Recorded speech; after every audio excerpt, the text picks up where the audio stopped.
No, tak máš tady hodinu napsanou, no tak co? Dobrý, píšu zaspal. Jinak počítej ředitelskou budku, až už toho bude zase domů, to bude ředitelská. No. To se nás tohle se jako neruší, jestli si myslíte, že znovu musíte mít třídní důvku, tak nemusíte. No, teď už jednou máš, bude postupovat, dostaneš ředitelskou důvku. Pravda je, ubohost tohohle systému je v tom, že ředitel tě odsaď nevyhodí. Takže budeme dávat důvky, budeme psát vypisování, ale ty se nám budeš smát do očí, já si ti nedívám, aby to dělal stejně.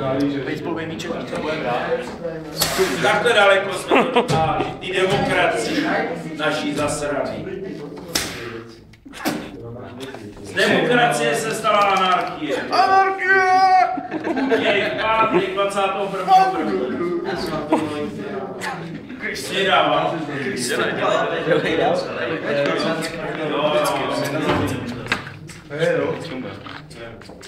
Dej si až, takhle si dej tu. No, chceš vyskočit z okna, ty vole, my ti budeme padnit. Ho. Ani říkáme nějaký záměr, ne? Ve středu pán na provozní elektrotechniku odešel, nebyl. Lhota. Poslední 4 hodiny. Ve středu minulý týden. Zmizel, nebyl. Neříkal jsem vám to náhodou. Jestli jsem za váma nebyl nahoře, jsem potřeboval jít dřív domů, nechtěl. Asi jsem za váma byl, ne?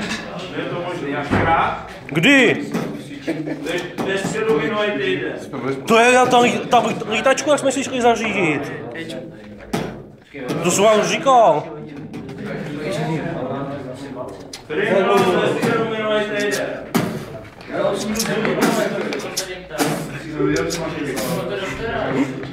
To tam byl někdy jindy a psal se to asi nejčejí.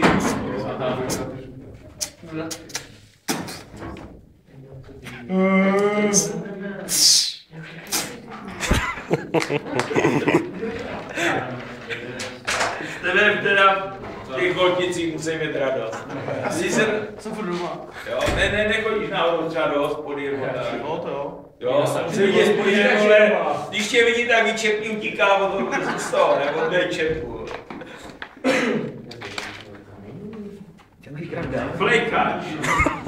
Ve středu včera schyběl. Já jsem vám to říkal, že? 3. hodinu na pana Procházku si zmizel. Ne, to jsem přišel, nebyl ten tělovský, že? No a pak si pro jistotu chyběl na paní Jišmanovou 6. hodinu. To je krát. Ne, jak jsem odcházel, když jsem potkal ty kopírky. Tam čas byl zpomalem, že jo? Jsem to říkal. Kopírky. No.